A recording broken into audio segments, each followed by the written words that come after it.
चट्टान सी खड़ी रही मुसीबतें, वो समुद्र की लहरों की तरह टकराते रहे। कठोर छाती रख बटोर हिम्मत, देख साहिल उस पार रास्ता बनाते रहे। उमंग के गीतों से चट्टान को किया धराशाही, अस्तित्व बचा बने मिसाल, किया पूरे गांव का कल्याण। जी हां, कठिनाइयों के घनघोर अंधेरे में उम्मीद का साथ नहीं छोड़ते वही असली नायक कहलाते हैं। और नायक वही होता है जो अपनी मेहनत से सींचकर बंजर भूमि को भी उपजाऊ बनाने का दम रखता है। महाभारत के पांडवों की तरह खांडवप्रस्थ को भी न इंद्रप्रस्थ बना दे, बल्कि अपने कौशल से जनता के दिलों पर राज करे, जो अपने मन की सकारात्मकता से हर ओर हरियाली कर दे। इतना ही नहीं, इस हरियाली को हानि पहुंचाने वाली 7 समुद्र पार से आई कोरोना जैसी महामारी के सामने बांध बनकर खड़ा रहे। गोहाना की नगर गांव की पंचायत भी कुछ इस तरह ही कोरोना और ग्रामीणों के बीच एक ऐसा बांध बनकर खड़ी रही, जिसके टूटने या जरा सा भी डगमगाने से बड़ी तबाही हो सकती थी। ऐसे में नगर गांव ने न केवल ग्रामीणों की रक्षा की, बल्कि हरियाणा के कल्याण के लिए भी एक अहम रोल अदा किया। नगर गांव की पंचायत ने कोरोना रिलीफ सीएम फंड में 50 लाख रुपए की धनराशि दी, ताकि लॉकडाउन की वजह से खराब हुई अर्थव्यवस्था में कुछ मदद हो सके। ग्राम पंचायत की तरफ से हमने 50 लाख रुपए का जो चेक दिया मुख्यमंत्री राहत कोष में, उसके पीछे हमारा ये था कि सरकार ज़्यादा से ज़्यादा जो प्रवासी मजदूर हैं, जो गरीब परिवारों को जो राशन सरकार की तरफ से प्रोवाइड किया गया, उसमें किसी भी प्रकार का कोई विलंब, कोई देरी ना हो। इसके लिए सरकार को जो भी हमारी तरफ से बन पाता, हमने वो सरकार को पूरा सहयोग किया और हमने अपनी पंचायत की तरफ से 50 लाख रुपए दिए, ताकि जो ना गरीब परिवारों तक खाना पहुंचाया जा सके। ऐसा पहली बार ही हुआ कि ग्राम पंचायतों ने सरकार को राहत कोष में कुछ दान दिया, वरना तो हर बार पंचायत ही लेती आई है। कोई भी बीमारी आपदा होती है तो पंचायतें ही जो ना सरकार से मांग करती हैं, लेकिन इस बार उसका उल्टा हुआ है, क्योंकि ये सब पढ़ी लिखी पंचायतों के कारण ही हुआ है। पढ़े लिखे सरपंच थे, उन्होंने इस बीमारी के बारे में समझा और जो ना सरकार को इसके लिए जो भी पंचायतों से सहयोग बन पाया, वो सब सहयोग पंचायतों ने किया है।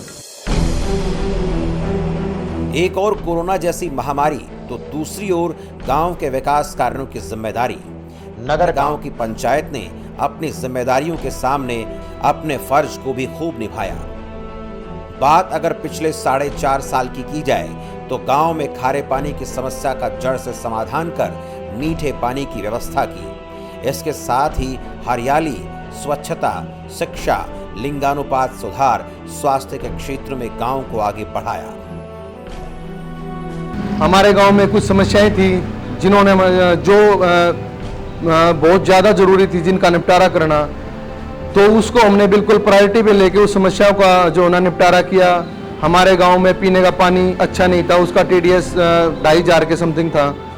तो हमने सबसे पहले जो ना गांव में मीठे पानी की व्यवस्था करवाई। उसके बाद हमारे गांव के जो बच्चे थे, गांव की जो लड़कियां थी, हमारे गांव का स्कूल आज तक 8वीं कक्षा तक था, तो उसको जो ना हमारे गांव के जो बच्चे थे वो दूसरे गांव में पढ़ाई करने के लिए जाते थे। हमने बनने के बाद उसको अपने स्कूल को अपग्रेड करवाया, उसको 12वीं तक किया, ताकि हम 12वीं कक्षा तक हमारे गांव के बच्चे हमारे गांव में पढ़ाई कर सकें। हमारे गांव की जो नालियां थी वो बिल्कुल खस्ता हालत में थी। हमने उन नालियों को जो ना, जैसे उसमें बीमारी जो गंदगी के कारण बीमारी फैलती है, उसको हमने नालियों को बिल्कुल जो ना 80% गांव की जो नालियां उनको ख़त्म करा के उसमें पाइपलाइन की व्यवस्था कराई, ताकि इससे मच्छर गंदगी आदि ना फैल सके। और गांव की 80% गलियां हमने गांव की पक्की करवाई, ताकि जो ना कोई भी बरसात के समय किसी को कोई परेशानी ना हो। पशुओं के पीने का पानी नहीं था, हमने गाँव में साफ पानी डलवा के तालाबों में पशुओं के लिए जो ना पानी की व्यवस्था करवाई, ताकि गर्मी के समय जो आवारा पशु हैं वो पानी के कारण जो ना इधर उधर ना भटके, उनको प्यास के कारण किसी की मृत्यु ना हो। एक माँ अपने लिए न जीकर अपने बच्चों के लिए जीती है। खुद पर खर्च न करके वो एक एक पैसा अपने बच्चों के लिए बचाती है और सही समय पर जरूरत पड़ने पर माँ की जोड़ी हुई पूंजी ही बच्चों के काम आती है। कुछ इस तरह ही नगर गांव की पंचायत विकास कार्यों के लिए जमा की गई पूंजी को सीएम रिलीफ फंड में देकर आपदा की घड़ी में अवतार बनकर सामने आई। हमने एक बात की, क्योंकि हमारे यहाँ सबसे ज़्यादा बाहर के लोग थे, बिहार से, यूपी से और बहुत से स्टेटों से, लगभग होंगे 1.5-2 लाख आदमी थे। हमने सबसे पहले एक किया, जो यहाँ थे उनके रहने का इंतज़ाम किया। उसमें सबसे पहले हमने अपना कॉलेज और स्कूल उनको दिया और उसमें भी रखे गए और सारा करा। फिर जो हमारी सामाजिक संस्थाएं थी उन्होंने लगभग 8 करोड़ रुपये उस पर खर्च किए। सबको खाना देने पे और करने पे जो भी उन्हें ज़रूरत थी, हमने सूखा अनाज भी बांटा और खाना बना के भी दिया। हमें किसी आदमी को भूखा नहीं रहने दिया। और इसमें जो प्रधानमंत्री जी ने कहा था उसी तरह पर हम लगातार, क्योंकि मेरे सोनीपत डिस्ट्रिक्ट का इंचार्ज भी मैं था कोरोना का आज भी, और लगातार आए हफ्ते में मीटिंग भी करता हूँ उसके ऊपर, और उसको हमने काफ़ी कंट्रोल किया। क्योंकि सोनीपत दिल्ली से के साथ लगता हुआ शहर है और दिल्ली से ही हमारा कोरोना पहुँचा है ज़्यादा संख्या में, क्योंकि हमारे बहुत ज़्यादा लोग दिल्ली में नौकरियां करते हैं और बिजनेस भी करते थे। और उसके तरह से ये सारा मैं सबसे पहले उन सामाजिक संस्थाओं का और अपने डिस्ट्रिक्ट एडमिनिस्ट्रेशन का धन्यवाद करता हूँ। उन्होंने कोऑपरेट किया और सामाजिक संस्थाओं ने जिन्होंने ये सारा काम संभाला है, मैं उनका बहुत बहुत आभार व्यक्त करता हूँ। और हमने अपनी तरफ से भी कोई कमी नहीं रखी। फिर उसके साथ साथ जब शहर सुरक्षित रहेगा, वहाँ कम होगा तो गांव में भी नहीं जाएगा। और हमें उसकी कोशिश की, जो गांव वाले सब्जी ले गए दिल्ली आते थे उसका इंतज़ाम करना, सब्जी मंडी में ठीक होंगी सब्जियाँ खरीदो, ये सारे इंतज़ाम करके हमने गांव को सुरक्षित रखा है। और इसके साथ साथ हमारे लोगों ने इसमें सब ने बड़ा भारी सहयोग दिया है। कोरोना पर जो कोरोना सीएम रिलीफ फंड था उसके लिए हमारे पंचायतों ने भी, लोगों ने भी काफ़ी उसमें सब ने मदद की। पंचायतों ने भी दिया, जिसके पास पैसा पड़ा था ज़्यादा, गांव वालों ने सबने फैसला करके उसमें आगे महामारी है इसमें मदद करने के लिए वो आके आए। और इसी वजह से हमारे सोनीपत ज़िले से लगभग 48 करोड़ से ज़्यादा हमने कोरोना रिलीफ फंड में दिया। उसमें और अपने लोगों का भी सबका था, बहुत साथ रहा, जिसमें पंचायतों के लगभग 40 करोड़ रुपये के आसपास थे, 40-41 करोड़ रुपये। बाकी हमने इकट्ठा करके अपने लोगों ने दिया है और वो करके वो हमने करवाया। जो सरपंचों का बहुत बड़ा सहयोग रहा है, उन्होंने कोरोना रिलीफ फंड में भी मदद की, वैसे भी गांव संभालने में, और पूरे ज़िले के जितने हमारे सरपंच थे, मेरे पार्लियामेंट के थे, उन सब ने इसमें बड़ा सहयोग किया है। मैं उन सब का धन्यवाद करता हूँ और लोगों का धन्यवाद करता हूँ, और अपने पुलिस के कर्मचारियों का, मेडिकल स्टाफ का, और इसके साथ साथ जो दूसरी और डिपार्टमेंट वाले थे और जो हमारा डिस्ट्रिक्ट एडमिनिस्ट्रेशन था उसका भी आभार व्यक्त करता हूँ। और मुख्यमंत्री जी ने भी बार बार इसको 2 दिन में, 3 दिन, 4 दिन में रोज डेली हमसे फ़ोन पर बात होती रही और इसको कंट्रोल करने में काफ़ी सहयोग दिया। और जो प्रधानमंत्री नरेंद्र मोदी जी ने सही समय पर लॉकडाउन किया था उसका असर है आज भारतवर्ष में, जो और देशों में इतनी भारी तादाद में पड़े उसमें हम कहीं ना कहीं सुरक्षित नजर। और हमने इसके साथ मास्क, सैनिटाइज हर गांव में बंटवाए ताकि लोग उसका यूज करके बच के, और उसमें लोग आज इसके आदी भी हो गए हैं और इससे बचने का उन्होंने अपना रास्ता भी निकाला। कोरोना महामारी से जहां पूरी दुनिया लड़ रही थी, तो वहीं एक लड़ाई नगर गांव में भी चल रही थी। ये लड़ाई थी स्वयं और अपनों को सुरक्षित करने की। लॉकडाउन के दौरान और उसके बाद आने वाली समस्याओं का समय से भी पहले समाधान करने की। लॉकडाउन के नियमों का पालन करवाते हुए बरसों से गांव के चबूतरों पर सुनाई देने वाली हुक्के की गुड़गुड़ाहट को रोकने की। ग्रामीणों को 2 गज दूरी का महत्व समझाने की। प्रवासी मजदूरों के लिए 2 वक्त की रोटी का इंतजाम करवाना। पूरे गांव को सैनिटाइज करवाना। फ्री में मास्क बांटना। लॉकडाउन के नियमों को सही तरीके से पालित करवाना।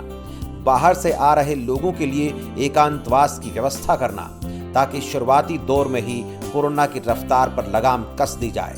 और इन सब कामों में गांव के सरपंच की दूरदृष्टि और ग्रामीणों की सूझबूझ ने अहम भूमिका निभाई। मुश्किल तो था ये सब, एकदम से इतनी बड़ी चुनौती जो पंचायत के सामने एकदम से जो ना आई, लेकिन इस चुनौती का मेरी पूरी पंचायत ने, गांव के सामाजिक आदमियों ने इसमें सभी ने मिलकर भागीदारी की और इस चुनौती का हमने जो ना बिल्कुल आसानी से इसका सामना किया और ग्राम पंचायत ने इसमें पूरा कोऑपरेट किया। देखिए इसके लिए हमने जो है ना गांव में अनाउंसमेंट करवाई, चौकीदार द्वारा बार बार मुनादी करवाई गई। इसको हमने अच्छे से इसको प्रायोरिटी पे लेके और इसके लिए जो भी पॉसिबल था हमने वो सब किया।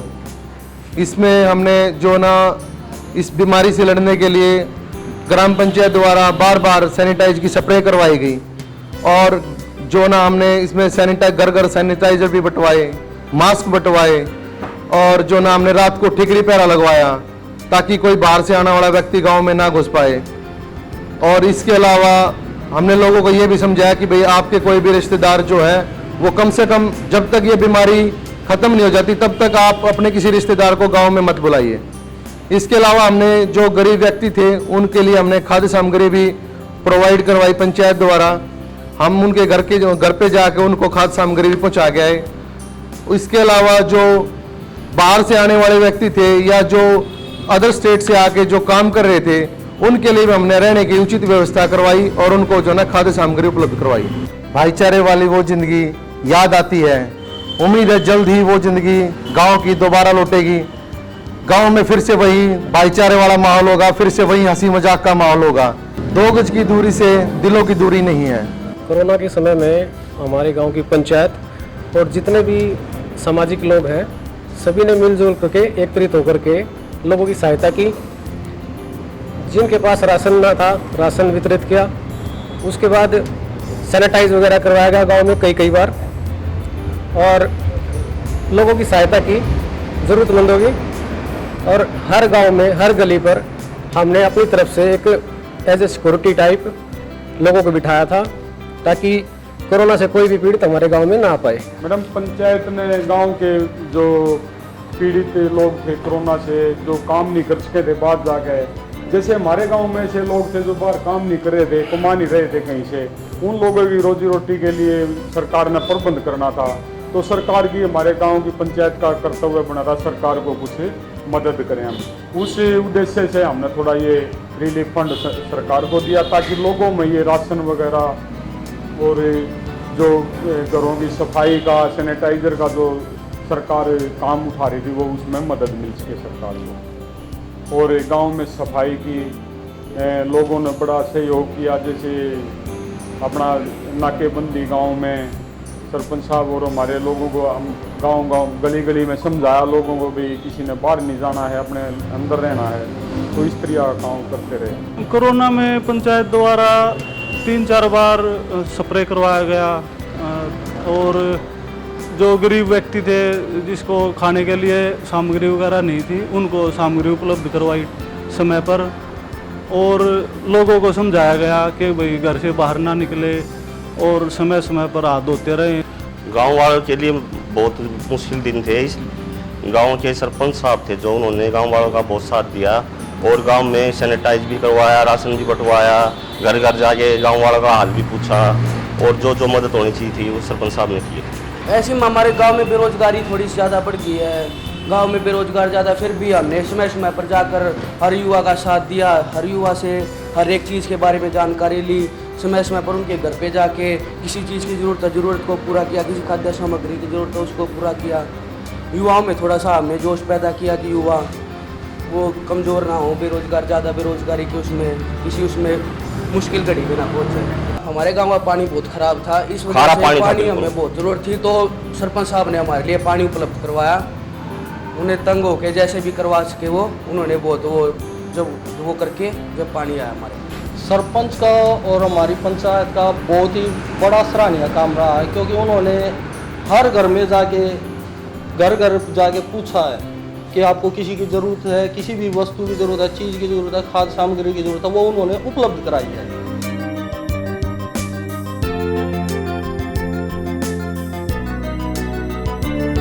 कोरोना के कहर से ग्रामीणों को बचाना, एक बड़ी आबादी की दिनचर्या को बदलना, उन्हें वो करने से रोकना जो वो बचपन से करते आ रहे हैं। घरों से बाहर निकलने पर ब्रेक लगाना, उस हरियाली के बीच जाने से रोकना जिनसे उन्हें ऑक्सीजन मिलती है।